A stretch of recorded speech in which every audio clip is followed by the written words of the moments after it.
काफी चर्चा के बाद विशेषज्ञों और प्रेत खोजियों के एक दल ने इसकी सच्चाई पता लगाने का निश्चय किया कि क्या सचमुच अमेरिका की विलय लाइब्रेरी में हर शनिवार शाम का जुटपुटा शुरू होते ही एक रहस्यमयी महिला प्रेतात्मा आती है। लोग उसे लेडी इन ग्रे के नाम से जानते हैं। यद्यपि दल के सदस्य आत्माओं के अस्तित्व के विरुद्ध नहीं थे, पर इस मामले में जांच करके वे ग्रह निश्चित कर लेना चाहते थे कि यहाँ सचमुच में कोई आत्मा आती है या फिर लोग खामोशी और सन्नाटे में भ्रमवश ऐसा मान बैठे हैं। अतः एक शनिवार को ये टीम अपने खोजी यंत्रों के तामझाम सहित विलय लाइब्रेरी पहुंच गई। इस टीम के मुखिया थे जाने माने मनोवैज्ञानिक सलाहकार और खोजी टिम हॉट। टीम ने लाइब्रेरी के विभिन्न कक्षों में अपने खोजी उपकरण फिट कर दिए, जिन्हें वहीं पर बनाए नियंत्रण कक्ष से जोड़ दिया गया। इनमें वीडियो कैमरे, कई प्रकार के सेंसर तथा बेहद संवेदी परीक्षण उपकरण शामिल थे। टीम में शामिल मनोवैज्ञानिक तथा अन्य विशेषज्ञ भी लाइब्रेरी के विभिन्न कक्षों में फैल गए। रात के गहराने के साथ ही खोजी दल के सदस्यों की चौकसी और उत्सुकता बढ़ती गई। पर उस रात प्रेतात्मा वहां नहीं आई, या यूं कहिए कि खोजी दल की नजरों से बचने में सफल हो गई।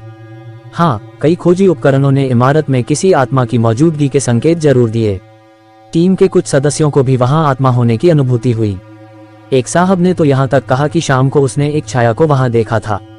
दल ने 3 स्थानों पर स्टैटिक एज फील्ड मॉनिटर लगाए हुए थे। इनमें से 2 बच्चों के सेक्शन में थे और तीसरा ऊपर की मंजिल में स्थित शोध खंड में।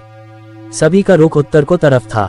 इनसे जो प्रिंट आउट मिले उनमें जमीन के चुंबकीय क्षेत्र में लहरों जैसी असामान्य हलचलें अंकित थीं। हॉट ने इन हलचलों को दिशासूचक यंत्र के उस कंपन की तरह बताया जो उन्हें चुंबक के करीब ले जाने पर होता है।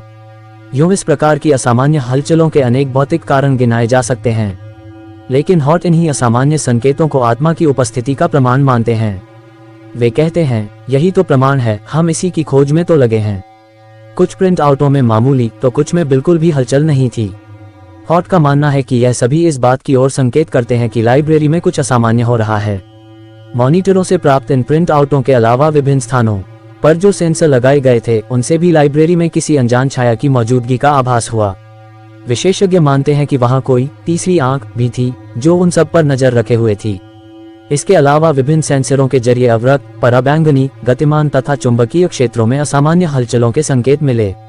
प्रेतात्मा की सच्चाई जानने निकली टीम के इन खोजी निष्कर्षों को अधूरा तो कहा जा सकता है, पर सिरे से नकारा नहीं जा सकता।